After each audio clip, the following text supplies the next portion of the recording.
রুটি রুজির তাগিদে 10 মাস আগে উত্তরপ্রদেশে কাজের উদ্দেশ্যে গিয়েছিলেন বীরভূমের বোলপুর ব্লকের কসবা গ্রাম পঞ্চায়েতের দামোদরপুর গ্রামের প্রতীক হেমব্রম।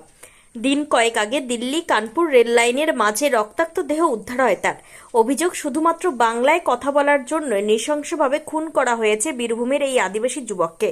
ঘটনার পর অভিষেক বন্দ্যোপাধ্যায়ের নির্দেশে তৃণমূল কংগ্রেসের একটি প্রতিনিধি দল কানপুরে যায় এবং দলের তত্ত্বাবধানে প্রতীকের দেহ ফিরিয়ে আনা হয় নিজ গ্রামে।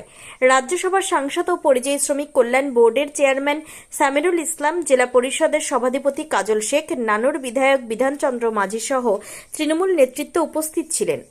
দেহ পৌঁছাতেই শোকের ছায়া নেমে আসে দামোদরপুর গ্রামে। বৃষ্টি ও অশ্রুজলে ভিজে যায় গোটা এলাকা।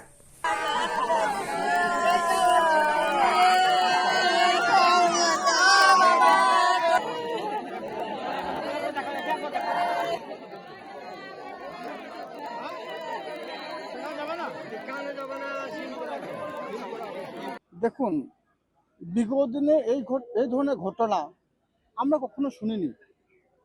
এখন এটা নিত্য নৈমিত্তিক ঘটনা হয়ে দাঁড়িয়েছে। আমরা বাংলা ভাষায় কথা বলি, আমরা বাঙালি।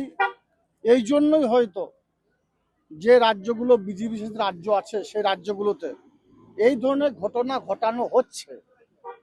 যে ছেলেটার বয়স মাত্র 32 বছর, তার স্ত্রী আছে, মা আছে, দুটো কন্যা আছে।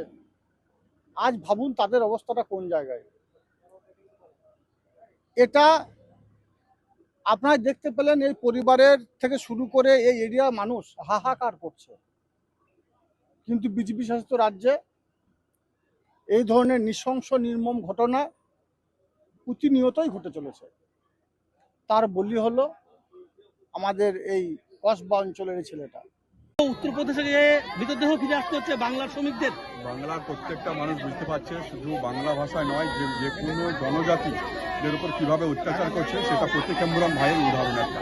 এবং এটা জানার সঙ্গে সঙ্গে আমাদের দলের নেতা, আমাদের দলের সাধারণ সম্পাদক, সর্বত সাধারণ সম্পাদক অভিষেক বন্দ্যোপাধ্যায় একটা আদিবাসী সম্প্রদায়ের সঙ্গে একটা টিম তৈরি করে দেয়। আমরা প্রথম পশু থেকে আমরা আছি এবং অ্যাম্বুলেন্স আনা থেকে আরম্ভ করে এ টু জেড সব কিছু তত্ত্বাবধানে হচ্ছে।